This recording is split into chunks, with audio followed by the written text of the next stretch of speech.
مولانا احمد علی صاحب لاہوری رحمۃ اللہ علیہ مفسر قرآن، شروع میں تو وہ سکھ برادری کے تھے، اللہ نے ان کو ایمان دیا، پھر ہمارے اکابر حضرت شیخ الہند صاحب اور حضرت شیخ الاسلام صاحب رحمہم اللہ جو کسی زمانے میں مالٹا میں اسیر رہے، ان کے ہاں پڑھ رہے تھے۔ ایک دن ایک مولوی صاحب آئے، کہنے لگے کہ ایک ہی لڑکی ہے اور کسی عالم سے شادی۔ حضرت شیخ الہند صاحب رحمۃ اللہ نے فرمایا کہ یہ ہمارے بچے ہیں، دیکھ لو۔ تو مولانا احمد علی صاحب پسند آئے کہ یہ لڑکا، حضرت نے بلایا، احمد علی شادی کرو گے؟ حضرت ہم سکھ برادری کے، ہم کو کون بیٹی دیتا ہے؟ ارے کوئی دے تو کر لو گے، آپ میرے بڑے ہیں، جو میرے لیے آپ فرمائیں، عصر کی نماز میں آ جائیے۔ حضرت شیخ الاسلام حضرت مولانا حسین احمد مدنی رحمۃ اللہ علیہ ان کے ساتھی تھے، ہم سبق تھے۔ دوستوں میں جیسے بے تکلفی ہوتے، ابے تیرا نکاح ہے، کسی سے نیا جوڑا مانگ لے۔ تو مولانا احمد علی صاحب رحمۃ اللہ نے فرمایا کہ بھائی ہاں، مانگنا تو بہت بری چیز ہے، آج تک میں نے تو کسی سے نہیں مانگا، تو پھر چلو بازار چلو، وہاں سے خرید لیتے ہیں۔ فرمایا میری جیب میں پیسہ نہیں ہے، مانگنا بھی نہیں ہے، خریدنا بھی نہیں۔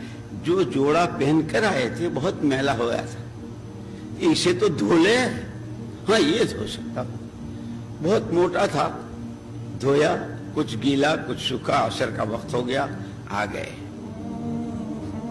نکاح ہو گیا، رخصتی ہو گئی۔ گھر والوں نے اپنی بیٹی سے پوچھا کہ بیٹی کیسا پایا ہے؟ ابا، چونکہ وہ بھی عالم کی بیٹی تھی، گھروں میں دینی مذاکرے اور یہ ساری چیزیں، ابا کتابوں میں بہت پڑھا، جنت کا سکون، جنت میں محبتیں، جنت میں کیا کیا ہے، کیسی خوشیاں، کہیں کوئی رنج و غم اور اس کا کوئی تصور نہیں۔ ابا مجھے تو دنیا ہی میں اللہ نے جنت دے دی۔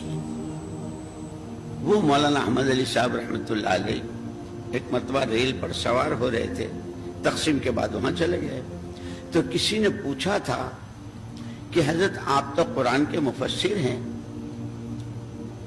اس پورے قرآن کا خلاصہ کیا ہے؟ 3 جملے فرمائے، اللہ کو راضی کرنا، اس کی مان کر، اس کی عبادت سے، جس کے مختلف شعبے ہیں اور اس کے لیے احکامات ہیں۔ محمد الرسول اللہ صلی اللہ علیہ وسلم کو راضی کرنا، آپ کی شریعت اور آپ کی سنتوں کا اتباع کر کے۔